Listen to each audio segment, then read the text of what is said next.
জননিরাপত্তা, শান্তি শৃঙ্খলা ও দেশের গতিশীল অগ্রগতির লক্ষ্যে এই সকল বৈষম্য নিরসন প্রয়োজন এবং তা নিরসন সহ ইনসাফ ও ন্যায়ভিত্তিক সমাধানের লক্ষ্যে আমরা প্রধান উপদেষ্টা সরকার ও সচেতন দেশবাসীর নিকট নিম্নোক্ত প্রস্তাবসমূহ উপস্থাপন করছি। প্রস্তাবসমূহ: ১. সকলের ধর্মীয় স্বাধীনতা নিশ্চিতকরণের লক্ষ্যে বিবদমান পক্ষসমূহের মধ্যে মতপার্থক্য দূরীকরণের জন্য উদ্যোগ গ্রহণ। ২. গত 18 ডিসেম্বর 2024 টঙ্গী ময়দানে ঘটে যাওয়া অনাকাঙ্ক্ষিত ঘটনার বিচার বিভাগীয় তদন্তের মাধ্যমে প্রকৃত ঘটনা উদ্ঘাটন ও দোষী ব্যক্তিদের শাস্তির আওতায় আনা। ৩. উক্ত ঘটনায় গ্রেপ্তারকৃত নিরপরাধ কারাবন্দীদের দ্রুত মুক্তি দেওয়া। ৪.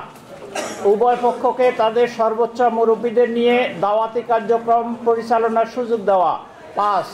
উভয় পক্ষকে কাকরাইল মসজিদে আমলের সময় বন্টন সমান করা, অর্থাৎ 1 মাস 1 মাস করা। ৬.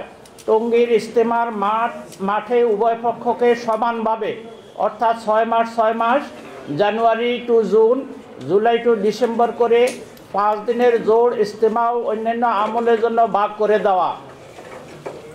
৭. দেশের অন্যান্য মসজিদে আমলের সময় সমবন্টন, অর্থাৎ 15 দিন 15 দিন করা। ৮. কোনো পক্ষ মসজিদে আমলের সময় অন্য পক্ষকে বাধা না দেয়া, তা পর্যবেক্ষণ ও আইনের আওতায় নিয়ে আসা। ৯. পূর্ব ঘোষিত তারিখ 7 থেকে 9 ফেব্রুয়ারি 2025 অনুযায়ী মাওলানা সাদ অনুসারীদের ইজতেমা সুষ্ঠু ও সুশৃঙ্খলভাবে অনুষ্ঠানের জন্য প্রয়োজনীয় পদক্ষেপ গ্রহণ করা। আমরা উপরোক্ত বিষয়ে মাননীয় প্রধান উপদেষ্টা প্রফেসর ডক্টর মোহাম্মদ ইউনূস স্যারের নিকট আশু সমাধান কামনা করছি।